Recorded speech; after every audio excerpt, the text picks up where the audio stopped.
Rounds and ammunition. Over on this right soldier. Soldier. Shoulders. And then they were given a bayonet attached to the end of the gun. So in case they need it for close combat, this would make the gun well over 6 feet long. They had to hold those things in place. They were issued a white belt. And they had to keep this belt, this leather white. That was a big challenge they had. I want you to think about how much challenge that might have been. It was stormy like this, and you think of 500 men out on those trails, and the wagons and the animals, it could get pretty muddy. Or if it was dry and dusty, it could be pretty dusty. But anyhow, soldier, if you keep up white, you need you to do that. Okay, here was their suitcase. This was called a knapsack, and I want you to notice on top that there's just one blanket. It's all they were issued. The whole way here was one blanket, and they had to sleep on the ground. Now, from Council Bluffs to Fort Leavenworth, they didn't even have tents. But here at Fort Leavenworth, they were issued tents, very light tents and small, with 6 men to a tent. And if you notice, there's not much room in here, but whatever they want to take for their own personal use had to fit in here. Now, to begin with, as we started, I told you this was a true story of service, sacrifice, and faith. And the reason I can tell you that is because out of those 500 men, over 80 of them kept journals. Also, the doctor that was assigned to the company and Colonel Cook who led them here. So our story comes from all of their journals. Okay? So now we'll put this on our soldier here. Here's your Boy Scout backpack here. Alright, and then they were issued a knapsack. This held about 5 pounds of food when there was food. Many times they were less than half the rations that they needed.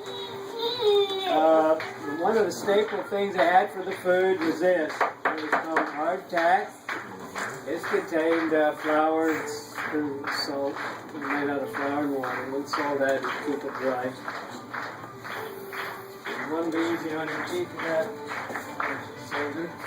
And then they were issued some water with the canteens to put the water in. And notice this is wood. Most of them were wood because the water didn't get quite so hot in these. But as you notice, there weren't a lot of waters. Many times they would go more than 2 days on just this amount of water. So put that on there so good. And then for a little shade, keep from sunburning, they were issued these type of hats.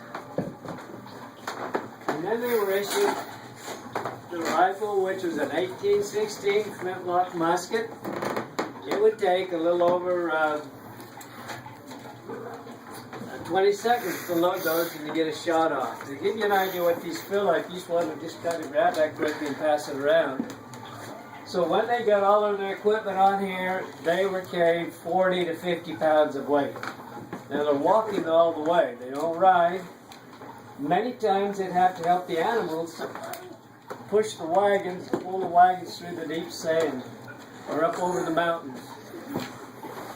And if you think about doing that with all this weight on and as hot as it could be sometimes, it was quite a challenge for them.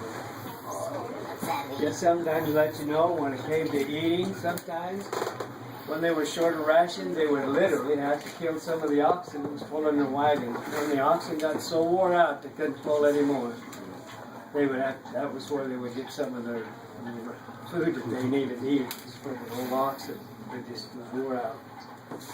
And they would go many times, like I said, many days, sometimes over 2 days without much water because there just wasn't much water along the way. So it was very difficult. Sometimes the animals would even dying because of lack of water. Excuse me just a minute. We got a company here. How about that storm? Oh, you're probably glad you didn't go forward with the troop that Colonel Allen said they had. Did you get the picture okay? Oh, how about them rations? Yes, sir. Okay. And Lieutenant Smith.